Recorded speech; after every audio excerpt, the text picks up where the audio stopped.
যখন একজন ভক্ত এবং তার ভগবান এক আকার ধারণ করেন, যখন একজন ভক্ত নিজের ভগবানের প্রতি, নিজের জীবনের লক্ষ্যের প্রতি সম্পূর্ণরূপে সমর্পিত হয়ে যান, তখন জন্মগ্রহণ করে ভক্তি।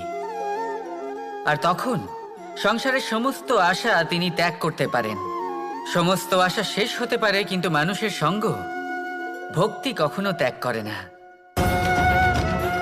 যখন ভক্ত ও ভগবান এক আকার ধারণ করেন, এক হয়ে যান, তখন রথী এবং সারথীর মধ্যে কোনো পার্থক্য থাকে না। তারাও এক হয়ে যান। একটাই ব্যক্তিত্ব, একটাই অস্তিত্ব। আর সেই জন্যই কখনো কখনো রথীর আদেশ ছাড়াই সারথী রথ চালিয়ে দেন, আবার কখনো সারথীর পরামর্শ ছাড়াই রথী আক্রমণ করে ফেলেন। এ তো শুধুমাত্র আরও একটা গুণ সেই সারথীর মধ্যে, যিনি ধর্ম স্থাপনার মহান কাজে আমার সারথী হতে চলেছে।